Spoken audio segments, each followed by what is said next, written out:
Welcome to Behind the Sims. At SaberSim, we're a team of professional gamblers, data scientists, and sports nerds building the best DFS optimizer and sports betting model on the market. This podcast is a behind-the-scenes look at how we do it. Every episode is an unedited recording of our team's actual conversations as we research, analyze, and iterate our way to answering the tough questions in DFS and sports betting. Whether we're answering questions like what's the best way to build your bankroll, analyzing different ways to diversify, or even building new models, we're going to share it all right here and we aren't holding anything back. If you're ready to go deep into what it really takes to win, then this is a podcast for you. All right, so continuing the discussion that we've been having in contest selection pretty much, and a lot of things I know you've been doing pretty much like over the weekend and today on Monday, May 9th. But before we jump into that, Eric, though, I've got a question I just need Jordan helping with. And I know he was having some issues with the Barstool Sportsbook. It seems like they're resolved, but like, what is this first bet you placed where it was under 0.5 total runs in the first inning on this game? Like, why was that the bet you placed? It was the very next game on, and Barstool had the best line for it. And it was, were they like way off the market, or? Yeah, they were. It was, I think DK had minus 135 there. I mean, it wasn't like, I didn't look into it too deep. It was a risk-free bet, and I wanted to just like get it down fast. Yeah. Okay. And so it's for everyone, whether you're watching or listening, this was just like a 1K risk-free bet promo. And Jordan's first 1K bet was just under 0.5 runs, inning one in the San Diego Padres Cleveland Guardians game. And I was just like, what is going on here? But, all right, that's reasonable enough. And it worked out. They were able to fix the They gave me they gave me the sportsbook credit back. So all right. So on to the real stuff. Last we were talking, I mean, the biggest thing we focused on was figuring out, okay, is this measuring precisely enough? Are we isolating the variables enough? And what do we need to do from there? And I think like the smaller note was we were looking at 1%, top 1% score. We decided to look at both 0.1% and 0.01% and just adding those in there. So you've reran that. But I know what Jordan did was find like contest pairs where he's like, okay, like these contests are like these other ones. Let's look at that. And it was basically, this is probably like a bad way of describing it, but it's how it works in my brain, was we filtered based on one factor, and the three factors being entry limit, meaning how many entries can you put in, buy-in, and then total number of entries. And we would filter on one. So we would say, okay, let's only look at 20 max contests. Then we would compare contests at different buy-in levels. We'd be looking at that, but not really. Or like, were we controlling for entrance as well? Or like, Jordan, how would you describe, or Eric too? Go ahead, Eric. Go for it. Okay. Yeah. So last week, what we kind of started with is we essentially were controlling for just the one variable. And sort of the reason to start there is, for the most part, if the effect is strong enough, it'll sort of shine through those other two, even though those other two aren't held constant. But what we ended up sort of seeing is that we needed to go deeper to, hold essentially two of the variables constant, really isolate, okay, this is the impact of entry fee specifically and only. Yeah. And try and just, isolate that factor. Okay. And I guess one of the questions I had just written down that I think is important to ask and needs to make sure this don't go off the rails, which this doesn't seem like it will, but these kind of like research projects are really hard to contain because we're never gonna get the answer. So we just have to figure out like, okay, how deep are we going to dig, and what are we actually trying to get? So I guess in your perspective, Eric, what do you see? I should probably get some. What I'm going to ask is, what is the ultimate deliverable? But to give you some context, it was every Monday, Matt, Ben, and I have a long call where we go over priorities and basically just like figure out, okay, here's what everyone on the team is going to be focused on. And then from there, we go out and talk to the team and see what is the best way to accomplish this. And I feel like we've got this week really to focus on capping this off. And even a full week might be too much, but that's like the far end of it. So we're not going to get to like my pie in the sky ideas of this like predictor of we're going to pull in all the contests and say and rank them all for you. But given that we're looking at that time frame of scope, what do you see as being like a reasonable deliverable? Because we don't want to just come at the end of this and like, these contests are kind of better than those ones. Like, what is something better that you think we can realistically get? Yeah, I mean, it's a little bit of a difficult question. Just I think for sure on sort of like the content side. I mean, I do think that obviously by picking some of the contests and like in some of the data with sort of what Jordan can get across, like there's some contests where it's 2.5 fantasy points, like different in terms of just I'm playing this contest versus this contest, which like that actually works out to being like 5%. So like that's like a solid gain there. And so yeah, it's a little tough because it sort of doesn't feel like there's the one thing at the end where it's like, okay, here's like the, I don't know, like here's what we like built or are like putting out for this. You know, I think too, like with some of the entry fee stuff, I think that that's valuable too, or not entry fee, sorry, the like total entries. I think that's valuable just in terms of like setting expectations and that sort of thing. But yeah, in terms of like a true deliverable, I do think that I don't have like that, you know, that like North Star to be sort of shooting for or like following. Yeah. And Jordan, jump in if you have different thoughts, but I guess for me, it's saying, okay, I think our deliverables as a company will be one, better rules of thumb that we can sort of present succinctly in the content that Jordan puts out in office hours and everything else. Where it's going to like, here's a 1 minute, the 90-second overview of how to pick the contests you're playing. Yeah. And then I think we can also do an interview with you, Eric, on office hours where you just kind of lay out everything that you found. And that gives people who, it's not just more serious players, but it's like people who want to put in more thought and really want to understand everything going on behind the scenes. It gives them the context to do that. And I feel like that is enough. So I think that's fine. Jordan, did you have other thoughts?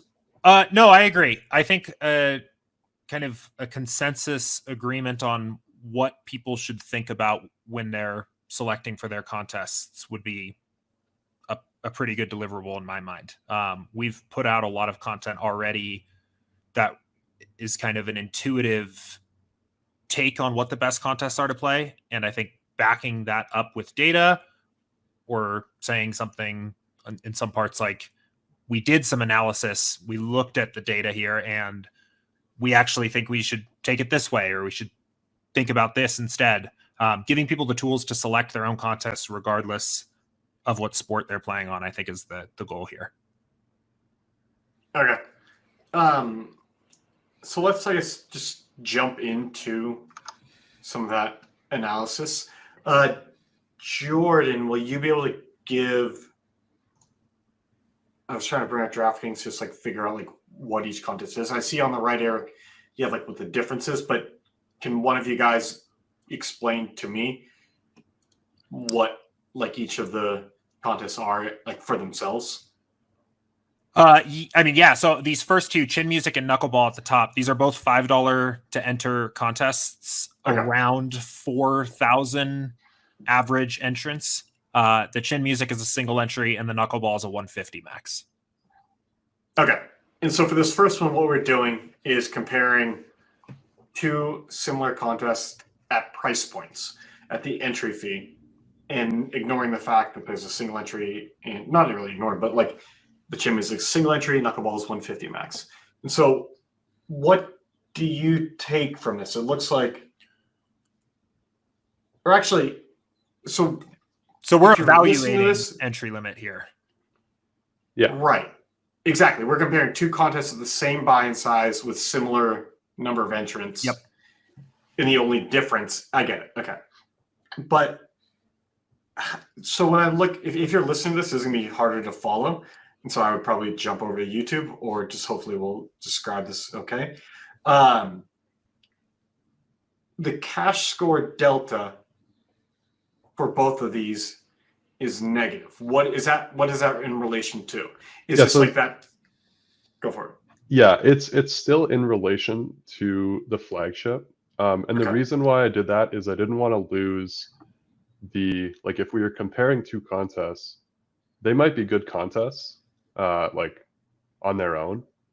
But when you're comparing them, it's like, if you're comparing two really soft contests, like, how do you tell if that contest is then softer than something else?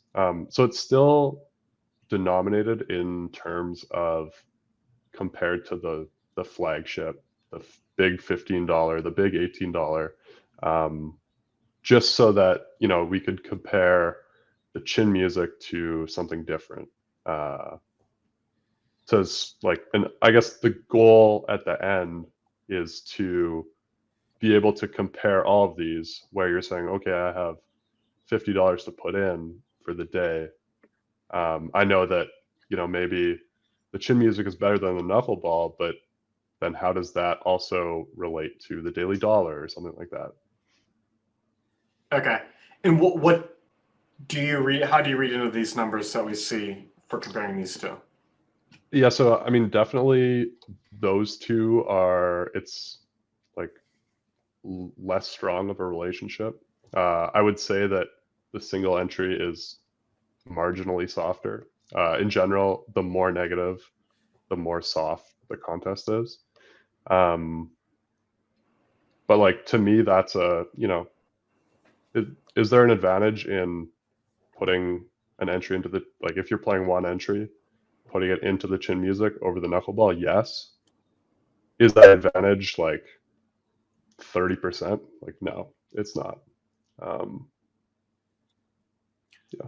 So I guess one of this to me begs the question, is like, we've talked about this difference in points.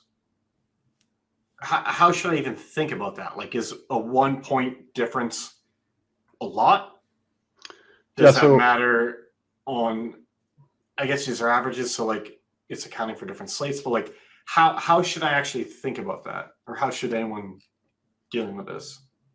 Yeah, so the way that I sort of came up with thinking about that is essentially, so on today's slate, there's Carlos Rodon and Julio Urias. So, you know, both pitchers, and they are about 2.5 fantasy points apart, like projected. And so what I did is I went in to our sims and I looked, okay, we have them 2.5 points different. So how often then does Rodon outscore Urias? Just so, like, you know, if you hold the rest of the lineup completely static, but you play Urias in one and Rodon in another, like, which lineup wins X amount of the time? And so what it turns out to be is that 2.5 points is about 5%. Of like, it's like a Probabilities. 5% probability increase, I guess. So if we were playing Okay. head to head, and I had Rodon and you had Urias, I would I get it. win I get it. 5% more than you, or I guess 10% total. But yeah. Is So that it like consistent across slates? I mean, I definitely think it would be slightly slate independent. You know, it is a little bit tricky to put like an exact number on and kind of a true example of, okay, what does this 2.5 points mean? The other way I looked at it was 2.5 points in terms of like your projected optimal for a given slate. If the top one is, I don't know, 110, and then you generate all these lineups to get to 107.5, that's usually about like lineup 250, 300 around there. So like, you know, you're giving up a decent amount if the difference is 2.5. But yeah, it's a little bit tricky to think about. Okay. Yeah, because that's probably one of the bigger things I think we've got to wrap our head around is how do we navigate, not even navigate, but it's like, how do we take these findings and say, okay, like here's how to act on that. And like, do Yeah, I we mean, have, yeah, go for it. I would just say like I don't know, the like maybe bad part about it is like it's not, you know, it's not going to be like this massive edge where it's just like, okay, if you do this, like, you know, if you just pick the right contest, like you're winning. Like it again, it is, you know, you're picking up smaller 2, 3, 4% edges, which hopefully is on top of other stuff gonna push you profitable or push you even higher with your ROI. So I mean, it is a little tricky to like put that in good terms where it's like, okay, this small thing that you're pushing, like obviously is important, but you know, it's like, it's not like just do this one thing and you're good, I guess. I was kind of surprised actually for this first example between these two contests to see that it was basically just about a point at the top 0.1%. Because I think these two contests have dramatically different. And to repeat, it's same buy-in, same number of entrants, but one is a single entry and one is 150 max. Yes, and therefore very different effective entrants. Yeah. I was, and again, I think it is hard to wrap my head around what a fantasy point different means, but I was surprised to see that that's what these two amounted to here. What about it surprised you? I expected a bigger difference. Can you just like elaborate a bit more? Like what were you looking for? I would have, and I would have expected that the difference between what it took to put a lineup in the top 1% or top 0.1% between the Chin Music and Knuckleball was maybe the biggest discrepancy between two contests on our entire list here. I expected, because these two have the biggest effective entrance difference amongst almost anything here, and I expected these two to have the biggest difference between them, and they have one of the smaller differences.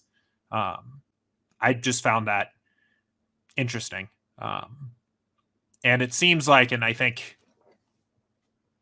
I don't know. I think, and maybe getting ahead of ourselves a little bit here, but it seems like two of the really big factors that actually change things here is the threshold of, can Sharks play the contest? and just total lineups, regardless of effective entrance. It seems like more lineups, higher Bink score very consistently. And I think I was surprised starting with these two contests to see that some of the other factors that we've talked about before have a smaller impact than I expected. I think why that's particularly interesting is like 1%, 2%, 3%, up to 5% edges are really nice to pick up when you can. And it makes sense if you have to play contests anyway. So you should play ones where you get those little edges. But because you can do other things with your contest selection, like spread out your risk by getting more unique lineups in play and other things like that, it just gets more interesting. I've told people before. Well, I guess like I don't still fully understand the picking up like 5%. Like, are you literally saying what does that equate to? Is like 5% what? Like, is this literally a 5% edge where if I am wagering $100 in this other contest, I will get $5 more? What Eric, when you're talking about like the 5% thing, what does that actually translate to? Yeah, I mean, I would say it's like you kind of hit it on the head there, where it is essentially like, okay, if you're 2.5 points ahead in terms of projected fantasy points, like I think that seems right in terms of that equating to your then 5%. So you could be break even in one contest and plus 5% ROI in the other with the same exact lineup. Is what this is saying? I think so. Okay. Yeah. Okay. At a 2.5 fantasy point difference. So in this case, where we have a 1 fantasy point difference, we're it's talking like about 2%. a 2%. Yeah. I do think, Jordan, you made some really good points, and I also was surprised at how close that the 150 maxes and the single entries were. I do think like that to me is just makes me skeptical. Yeah, I mean, I agree. What were you going to say though, Eric? Keep going. Just like, I think part of it is, I mean, obviously there's a lot more like optimizers out there these days. I think just in general, it's just easier to it's easy to throw a lineup in the chin music, and kind of like still be building like 150 max or something like that. Yeah, I just like, again, I was like, when I ran the analysis and saw that, I kind of was trying to come up with some explanations, because I mean, I agree with you, Andy. I thought like I was skeptical too. Went back, checked everything, looked fine. Could an explanation for this just be that in MLB there are so many possible lineups that like the difference between your top lineup and your 150th lineup in EV is like minimal. And so the fact that people are putting in their top lineup in the single entry contest, and then the pros are putting in 150 of their top lineups in this other one. I'm trying to find a way to describe this. I don't know if you guys are getting what I'm getting at, but like, if the 150th lineup was, actually, I don't know. I'm trying to just figure out like what this says about those other 150 lineups, like the other 149 lineups. And maybe I'm actually backwards on it. Like maybe because so what we see here is the Bink score is about half a point off, which isn't nothing, but they're about half a point separate, with the 150 max being a higher Bink score or lower. What is this one saying? Yeah, just like, I mean, it's pretty darn close, but yeah, so that one's more negative, so it's a little bit less. Lower. Yeah. Which, okay. So then that almost suggests that, I don't know. Yeah, I just don't even know how to read into this. Is really what I'm struggling with. Yeah, I mean, Let's jump to the definitely next one think- and see. Yeah. I definitely think like the dollar amount, and with what Jordan said, with like the uh, advanced players or Both of experienced these are players. only available to non-experienced players. Correct. Yeah. Yeah.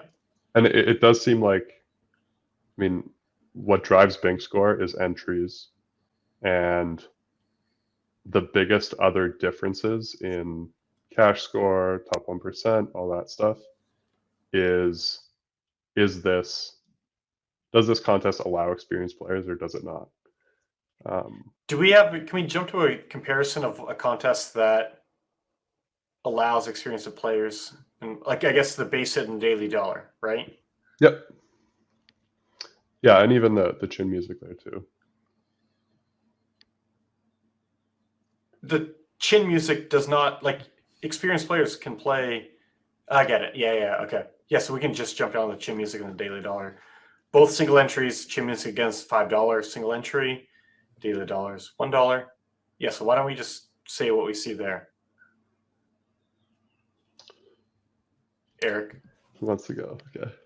Yeah, so I mean here, obviously you see a little difference in the cash score with the daily dollar being softer. The 1% are pretty close, and then the Bing score Are those is 1% actually close? higher. All right, I mean, I think they're it's pretty like close. almost 2 different. Oh, sorry.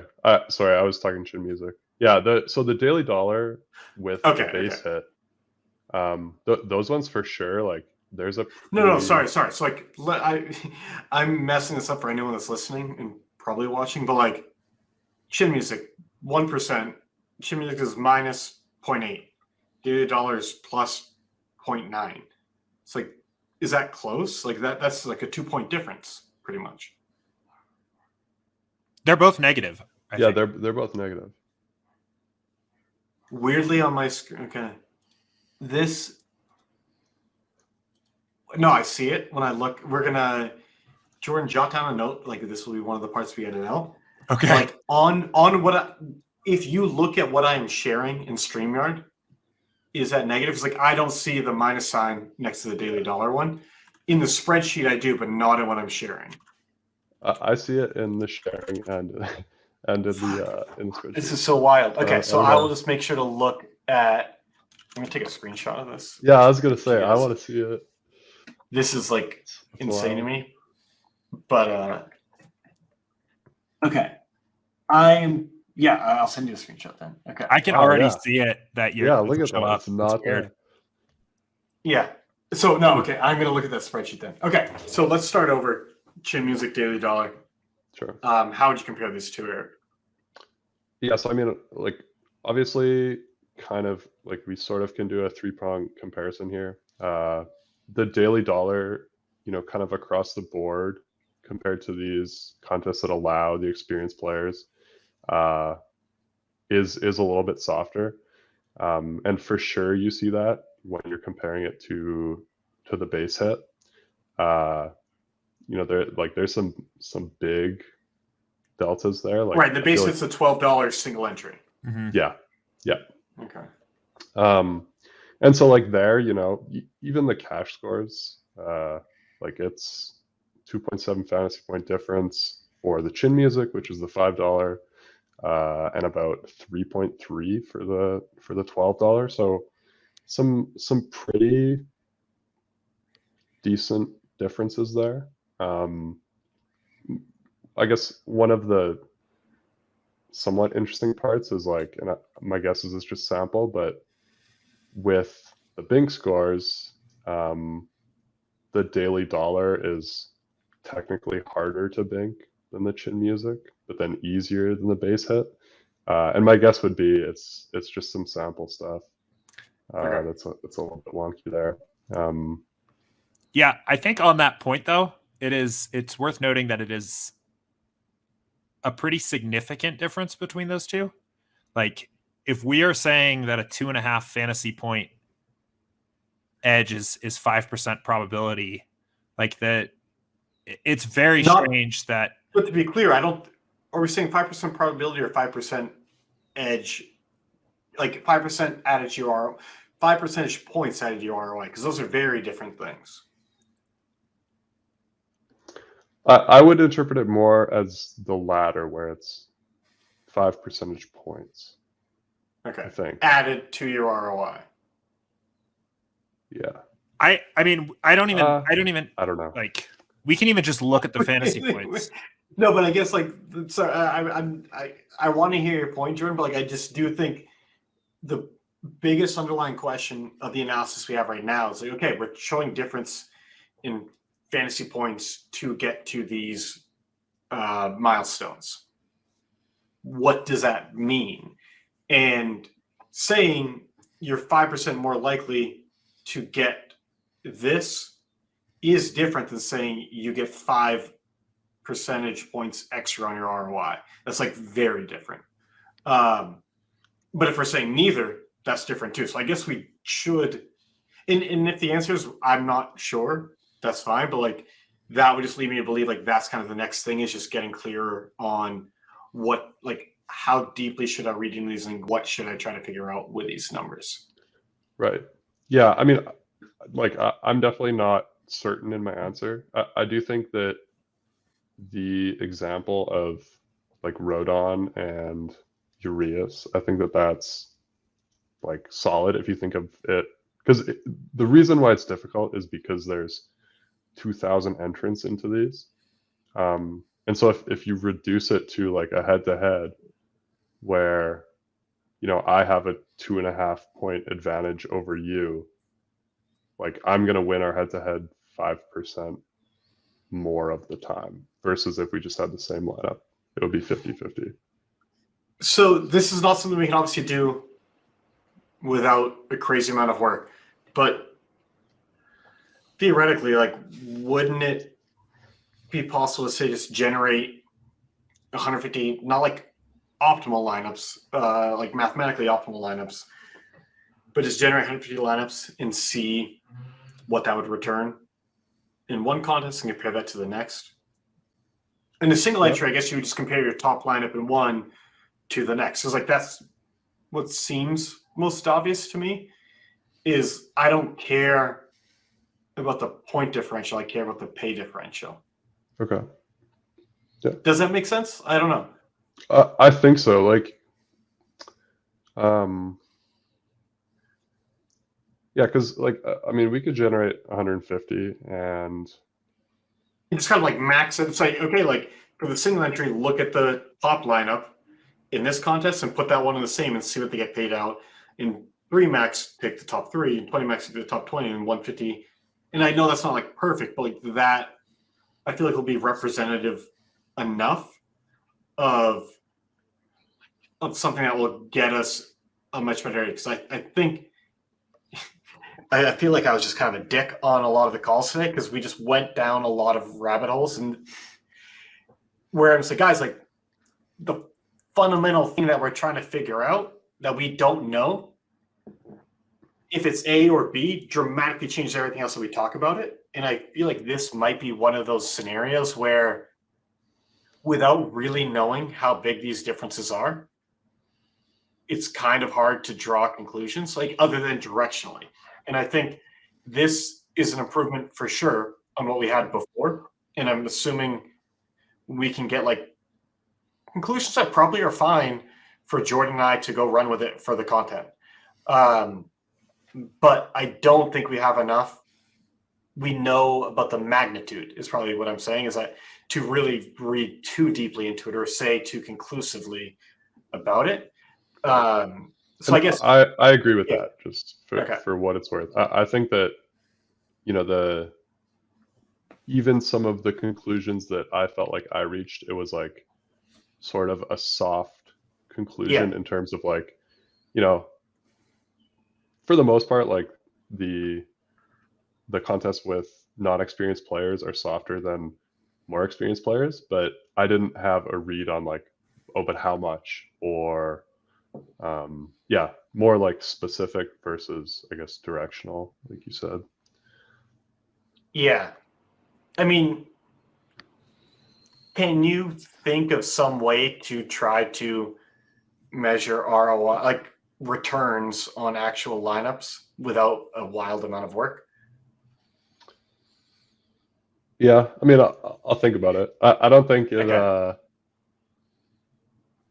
I don't know. Maybe I'm just optimistic, but I feel like it's possible to actually be measuring the ROI. And yeah,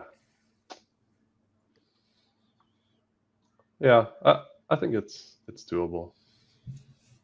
And maybe it's not even just the top lineup in a single entry. Like maybe you are looking at, if we could theoretically put in 100 different lineups and then average it together and say like, okay, because you're getting a bigger sample of how would these lineups compare in this contest versus that. I think that could be interesting. All right, so I guess like that's one of the big things we'll circle back to as far as like what's next from here. But ignoring everything I just said, what are like the other things that jump out at you, Eric? Like what would you highlight from the other things in here? Yeah, so like, I mean, I guess some of the other interesting things we've kind of touched on already, but like, you know, with the skipper and the battery, like it seems like for the most part, once you get to a certain And what are these entry contests? fee, sorry, these are it's a $25 3 max, I believe. What Let me just single double check. entry? Single entry, okay. Yep. And then $121 single entry.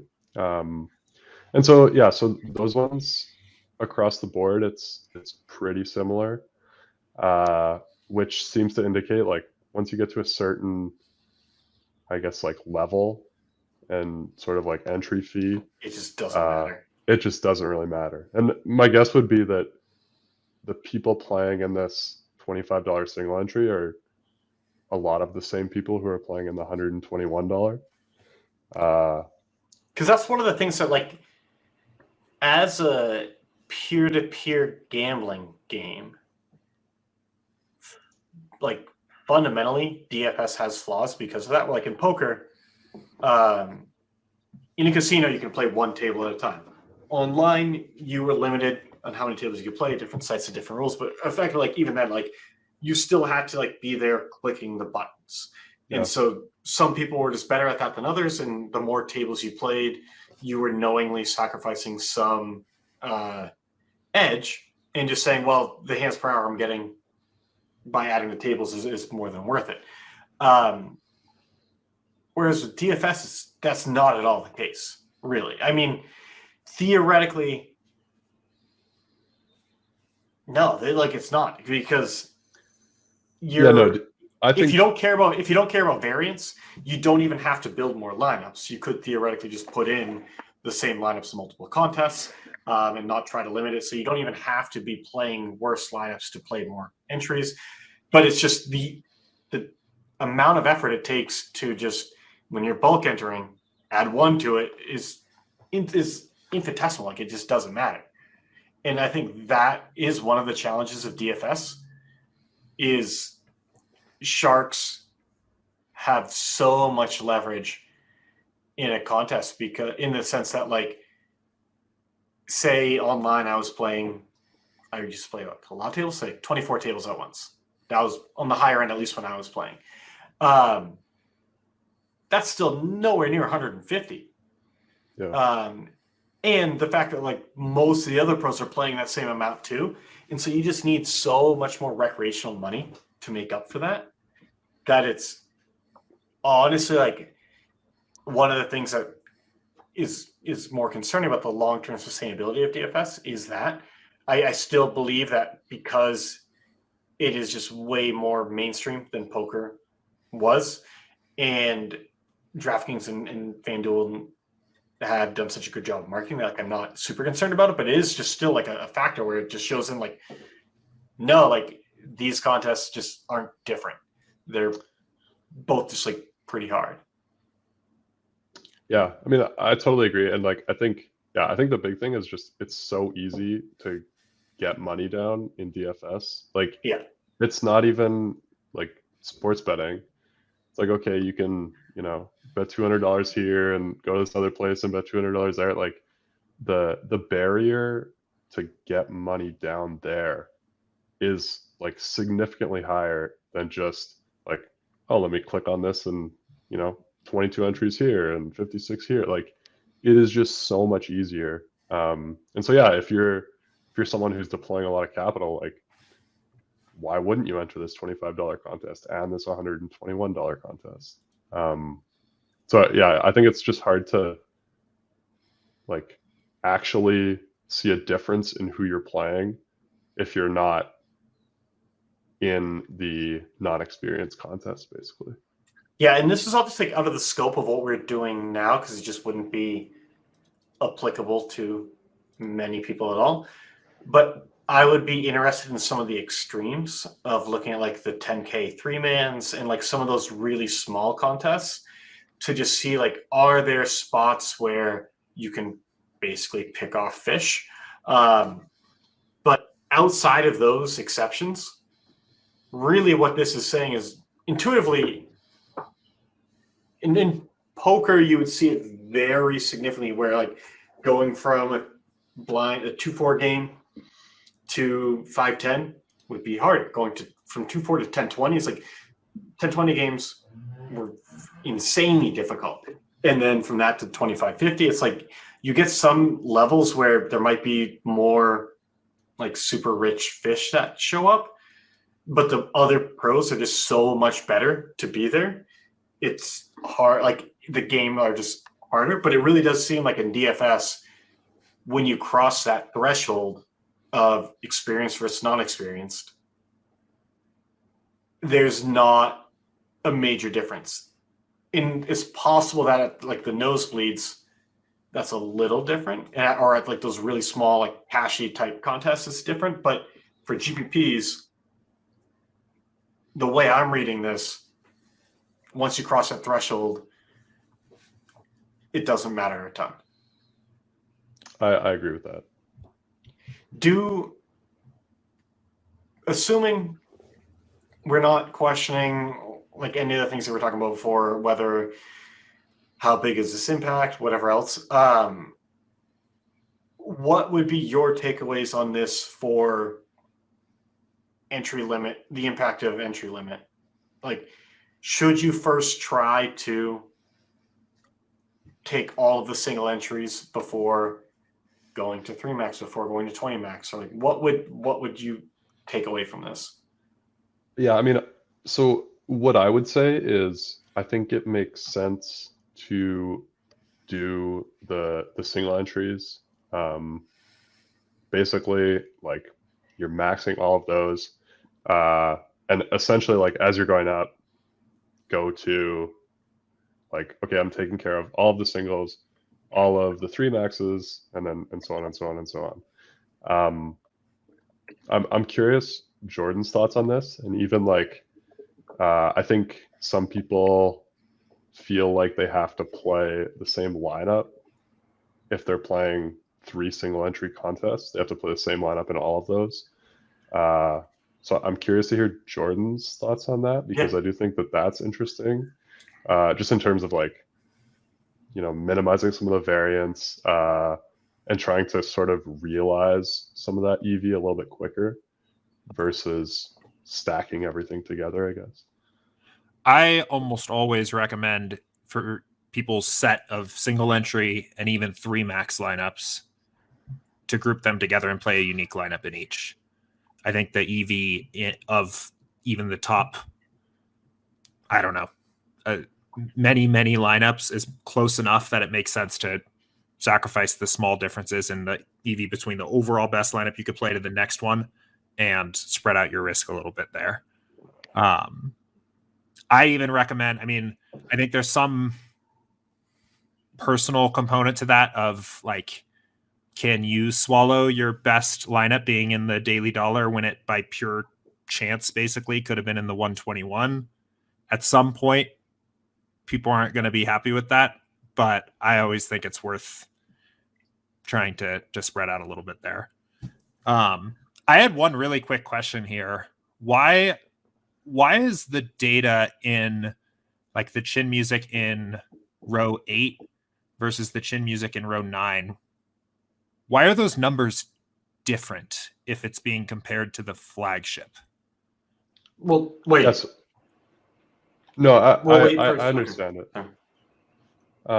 So the reason why it's different is basically, so for these, they had to match, like, so I made sure that the chin music and the daily dollar, like, they had to take place on the same day in the comparison. So like if we had 80 days of chin music data and we had 70 days of daily dollar data, we would throw out the 10 days that they don't match. And that's just so like, if there's something weird in those 10 days where, like, because essentially for that, in those 10 days, we're giving the daily dollar a delta of 0, but the chin music is still, you know, bouncing around. So yeah, basically the contests that are like measured here, they have to take place on the same day as well. So Okay. this to me, and this was one thing I think Jordan and I were a bit confused about when you were mentioning it before, where you was like, we don't have big samples on some of these. It's like that's a problem of our data collection. Because like these contests happen every day. If there's a chin music, there's a daily double. If there's a chin music, there's a knuckleball. Like, and so if we're not collecting them each day, that's a data collection issue. So I'm going to make a note of that. I don't think it's going to be easy at all to fix, as we can't just pay someone to just like make sure we're collecting everything, or just set up alerts to just like monitor it all. But it is something to at least be aware of, that our coverage is not, it's solid. Like clearly, like if those are the disparities that you're seeing, that's like very good, but they should match. Yeah, and my guess is that the problem is coming like once the contest starts, or I guess once the contest ends, because like that's when we're pulling in which lineup scored what and sort of all of that. Like that's basically where the data is generated. Whereas we have another table which is just like, here's the contest, it's on this slate, like entry fee, everything. And I believe those are two separate, but I would have to ask. Okay, we can dig into that. Separately. Yeah. One other thing about this. I will just, if we're having, so I'm literally looking at individual cells here. So comparing F19 to F8, which says that the chin music has a 3.5 point swing in Bink score, just based on the way that we sample the data compared to the flagship. If that's the case, to me, that means this data is super noisy, and that like we can't accept that that's true, and then also say that a 1 point or 2.5 point difference between other contests here. No, that's fair. Significant. Yeah. Let me. I can tell you the samples. No, that makes sense. Yeah, so daily dollar with the chin music, we have a sample of 34, which fall within, I did the entries within a difference of 500, if that makes sense. What if you just remove that? I would just remove that filter.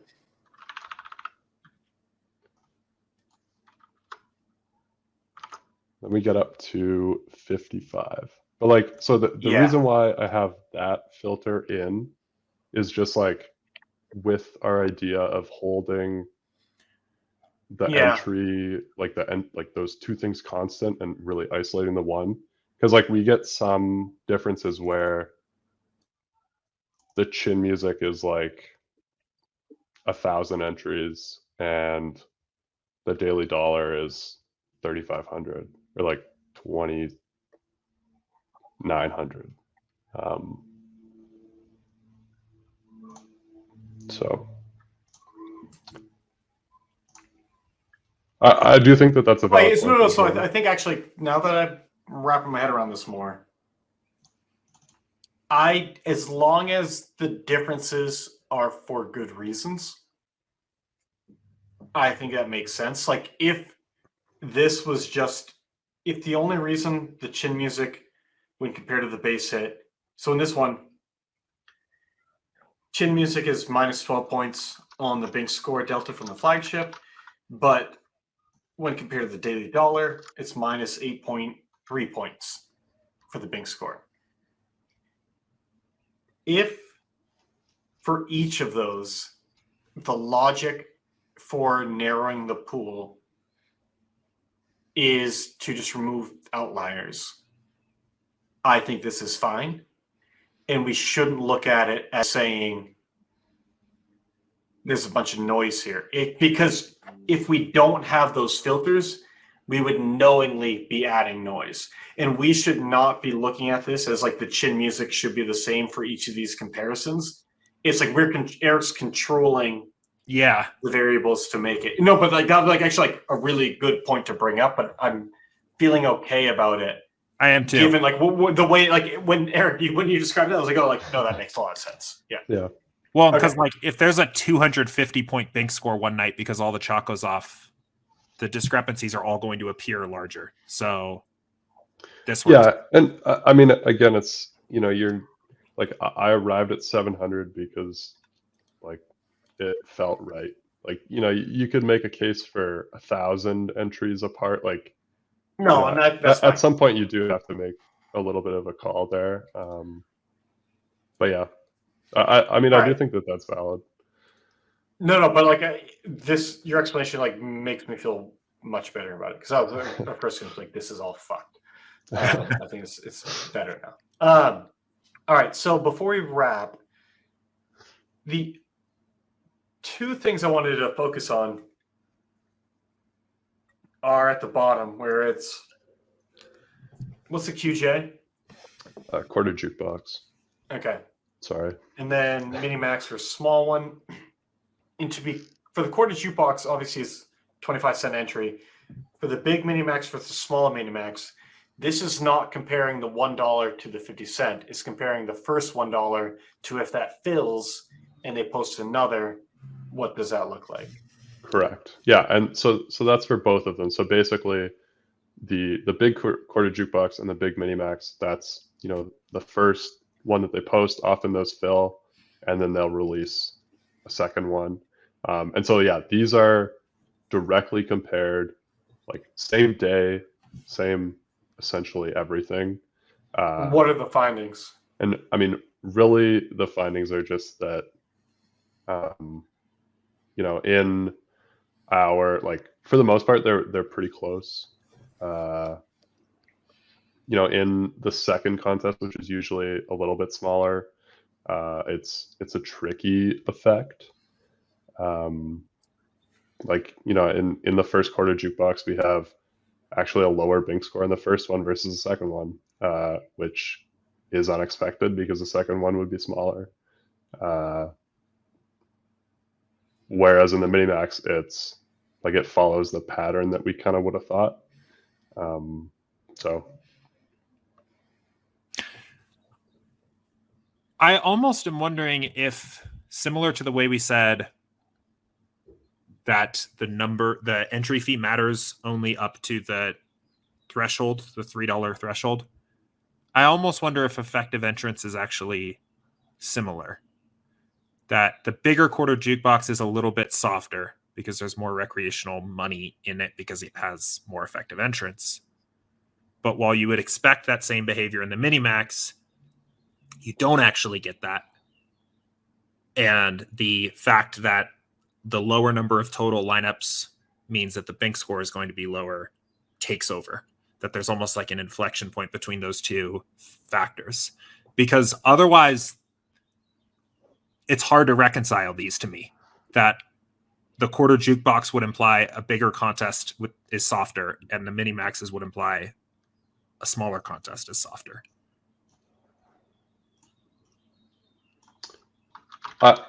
I think that that's a great point, and like I mean, I definitely agree that I don't think it invalidates that the bigger the contest, or sorry, the smaller the contest, the lower that the Bink is going to be. But it does seem like there's some weird effects regarding the quarter jukebox. I think so. This is one of the points to make, that it's purely intuition based on all these things, but that's ultimately what we're going to have to rely on to some extent. We want to keep digging into the data, but we're going to have to draw some conclusions from it. I think, frankly, the difference between when you max out, the quarter jukebox is 20 max. So for a quarter, that's $5. It's $150 for the mini max, for the $1 one. And so if you max out the big quarter jukebox, if the extra $5 to max out the next one is like such a big issue to your bankroll, you probably shouldn't be playing it. It's like it's $5. Like at the end of the day, I think that has a very big impact on it, where it's just like, it's so easy. Like, people are just going to play that next one. The pros are like, it's like everyone's going to play that next one, and probably there's a lot of assumptions in this, but like, I would assume that for a 25-cent entry contest, DraftKings is very unconcerned about hitting the guarantee. So if they post a second one, it's like going to be not that big, and there's going to be a ton of time left to fill it, but they also don't care. Like, if they post a $500 contest and doesn't feel like it, literally means nothing to them. And so the only people like watching the lobby like a hawk are going to be the grinders. And so I could see that being a case where it's like, like, I'm just going to put more into this one. Whereas when it costs $150 to max out the contest, I wouldn't play like that. And this is not me being like a dick. Like, $100, like, I don't care about, but like, I'm not going to play this like 5K 150 max mini max when there's like 25 people, like 30 people can max it out, because I'm like, no, this is just dumb. Like, there's no way I'm beating the rake. Whereas when it's $5, click a button, put in your money, like, who cares? So I feel like at the absolute dollar amounts, even regardless of the experienced players versus non, I just think it's like, when it's that cheap, that has to have an impact. And so thinking about it from that way, and that is me projecting a ton onto this, but like, assuming my hunches are accurate, this kind of makes sense to me. So I think too, like, I mean, I also agree with that. I did go back and look, and we have like, there's 132 times where we have 2 mini maxes, and like 26 with 2 quarter jukeboxes. Okay. So I mean, certainly the sample size would lead you to trust the mini max way more, which I think also makes sense. But I feel like that sample size also supports my hypothesis. Yeah. That like is pretty rare, and if it's rare, it's gonna be happening late, and the only people watching the lobby late are going to be, for the most part, the grinders. And an extra $5 just like doesn't matter to them, so they're of course gonna play it. And the last thing, we will wrap, but we don't have it in this, but it was a comparison between the Minimax and the flagship, which I guess like technically we do have here by just looking at the Minimax. Like, this data suggests that in general, the Minimax has a higher bank score than the flagship contest. The other numbers are the Minimax is softer by looking at the other factors, but by looking at what it takes to win, it is harder to win the Minimax than the flagship, right? Yeah. And so my guess for that is it's just a function of how many people are in it. Usually the Minimax is like, I don't know, double. 1.5 times double. Yeah. Like it's a pretty big contest. But I mean, definitely that was another thing that was surprising to me is, I mean, even like I remember playing the Minimax and that was like my favorite contest. I felt like I did extremely well at it. Sort of when I was like coming up and that like, that was like one of the contests. And yeah, I mean, to see it, it's like, doesn't look like that great of a like it basically just mirrors. I mean, it's a little bit softer, but it's pretty darn close to just being a bigger replica of the 15. Yeah. And what I've thought about this is it's shitty in the sense of, no, this is not a contest like grind up your bankroll. However, it is a training ground where if you are beating the Minimax over a decent sample and have the bankroll for it, you should feel comfortable playing the flagship. Is that reasonable? Yeah, I agree with that. Like, I mean, obviously it's like to go from, I mean, maybe you wouldn't move from maxing one to maxing the other, but like, I mean, that's a steep jump. But I'm saying like throw your nitty bankroll management rules aside. If this like if you're beating the Minimax, you should with those same lineups, they should be plus CP in the flagship. I would agree with that. Yeah. Yeah, and I agree with you. Like ultimately, like yes, going from that to just like maxing up the next one is a massive jump. But like, if anyone's listening to this and you are beating the Minimax over a significant sample, I would love to stake you in the flagship contest. So please reach out, Andy at sabersim.com.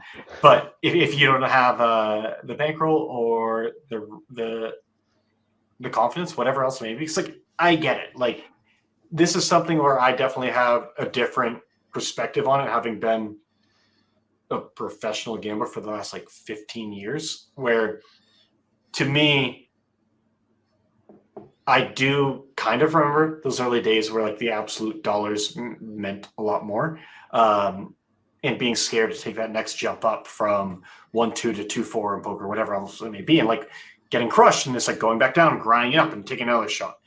So I know what that's like, but I do think this is a way to test the waters for people without like, because if I could have said, hey, how do I play the next higher tier of opponents without risking 2 to 3 to 4 to 5 times as much money, that would have been awesome.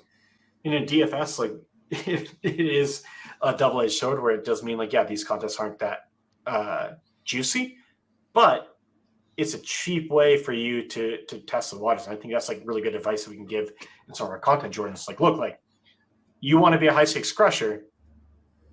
Beating the Minimax is not easy. And you shouldn't tell anyone that it is. But if you do, you should feel confident about moving up. And not, though, unless you have a bigger bankroll, because the swings and other things that we're going to study more down the road, like the swings are going to be massive and everything else. But like, assuming you have the bankroll to weather that, you have the skill to do it. So I think that's helpful, really helpful to know. And I guess to wrap up, what I would just say is from here, Eric, you're 1,000 times smarter about this stuff than me. So I won't be like prescriptive about the way to do it. But I would say try to find a way that feels good about measuring the return of actual lineups in the different contests, just so we can wrap our heads around it a bit more. But like, all right, Bing score -8 versus -5. What does that really, like, how big of a difference is that? Because I'm assuming the rules of thumb of saying fill your bankroll allocation from the lowest entry limit and lowest stakes to the, like, first go through the entry limit, then stakes, like having some hierarchy is like probably reasonably accurate. But I do think it's going to be tough where it's like, well, there's this $4.20 max versus this whatever else. And like, how do we handle that? And I think looking at the actual returns is going to be the best way to do it. So I'd say check that out. We can circle back on it. But like, does that seem like something reasonable? We could check back in tomorrow, maybe Wednesday, or what are your thoughts? Yeah, I'll think about it today, and kind of get back to you. I feel like Wednesday is safe. Okay.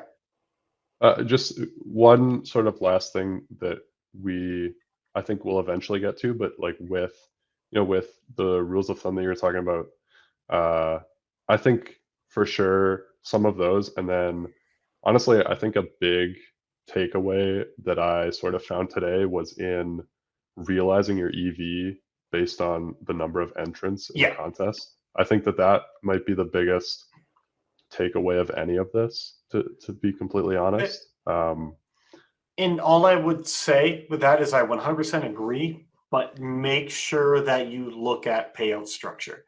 Because yes, the bigger the contest, the more likely it is to be a top heavy payout structure. But like, there are winner take all, there are satellites, and those are sort of outliers. But to me, the variance comes from, actually, you could probably just write like a very simple equation for it where it's what percent of the prize pool goes to the top person, and then like what percent of the you get what I'm saying? Like, what is the multiple that the winner gets on their buy-in? Right. Is probably the easiest way of determining. Well, not probably, it is the easiest way of determining the how top heavy a contest is. So I would look at that, and that in my mind encompasses everything else, because like that really is a variable. We're like there are flat contests that are very big. They're rare, getting rarer, but like they exist. Whereas there are smaller contests that are just like wildly top heavy. And it's I don't know how to call it a hunch. I feel like it's strong at that, but like it's based on the top heaviness as a ratio of everything else. So I would look at it as that. Yeah. Yep. Will do. Awesome. Anything else you guys want to chat about before we wrap up? I was just going to mention, I think that's also a factor with the mini max versus the relay throw discussion. Like if we're saying those two contests are about as hard to beat as each other, winning the mini max, you only are taking about 10% of the total prize pool home. And while your swings are going to be a lot more, you're rewarded a lot more in the relay throw for doing something that is just as hard. Your swings won't be more in the minimax. No, your swings will be more in the relay throw. Right. But you're also because the difference rewarded. between first and second is so much bigger. Yeah. Like the minimax pays up a lot of its equity, like paying 2x min cash and things like that. That take away from that first prize. So I think looking at payout structures is a good idea. Right. Because that is actually makes a lot of sense, because to summarize in my own words, just is me like making sure I'm on the same page as you. The relay throw might be theoretically easier to win. However, and this is something we haven't talked about at all, if you come in second, it is way more costly in the relay throw than the minimax. Right? And so like those that delta is massive. Even if it's like half a point or less, which I know we've seen, it's like that is the challenge with variance and with everything else, is that sure, these contests might be harder to bank, but if you don't bank it, you're not going from 100K to 10K. Whereas in the flagship contest, especially like mid to late season, that happens. And like that's another thing, because we're talking about top 1%, top 0.1%, top 0.01%. But literally, if you are dropping off from 100K to 10K or like even 15, 20K, you need to win that contest to be plus seed, to realize your edge. And that's something that I think a lot of people intuitively understand, but I haven't heard anyone try to quantify that. So hopefully, Eric, in the next 48 do hours, have, you can solve this for all of us. Yeah. I have a couple preliminary numbers on that. If you guys want Okay. that, it can be Yeah. like a tease. Plant the seed. So, Plant the seed. We'll call it a night, and then we'll circle back Sweet. once we get some more. Yeah. So I did some like pretty basic sims just with the flagship contest today, and then also it's a $12 single entry. And so basically, what I assumed is that you're putting one lineup into both of these essentially for the season. So there's 200 contests in the season. That's the assumption. And so what actually turned out to happening, both players were plus EV, like the same sort of expected return. What turned out happening is in the 15, over the whole season, only 11.8% sort of the players made a profit, whereas in the $12, it was like 40%. So you're just like, you're realizing your EV so much quicker when the contest isn't 25% of first, 33% of first. Because if you take a whole season and you don't bank, like that's not good. Like it's Right. really hard to profit if you don't bank in those contests. So yeah, and I think, yep. And I mean, just knowing Julian and having good insight into like his results, you see it where it's wild the swings that a high stakes player will go through, where genuinely $500,000 is nothing, in the sense of like you're going to go through those, and then you'll have some banks, and then you'll plateau for a bit, have some banks and whatever, but like then you will have months, truly months, where you do it. And it's funny, it's like Julian's someone who doesn't sweat the games. I mean, if we're at a live final, he will, obviously, and even then sometimes not. But online, it's like, no, like he'll do this and he'll go back to his day job of just running a massive crypto fund and just like forget about it and wake up and see how it goes. And there'll be times where it's like, oh shit, like if he had made half a point more, he would have gone from winning 20K to 100K. And that's a net loss for him that day, with all his other. And like, I think that is the thing that was missing from my caveat of, yes, if you're winning the minimax, you're going to beat these other stakes. It's like, theoretically, you will. However, reality in DFS is not that simple. And to weather those swings, you need a very big bankroll. And it's that catch-22 as well, because it's hard to build the bankroll without entering those contests to win the big prizes. So how do you get there? Conversations for another chat. But yeah, this was awesome, Eric. I really appreciate it. Jordan, thanks for pointing out a bunch of things that I miss and pushing back and all this. Like, I'm really happy with where these conversations are going and happy with what we'll get from it. But yeah, we'll circle back either tomorrow or the day after. But yeah, talk to you guys soon. See you later. See you guys.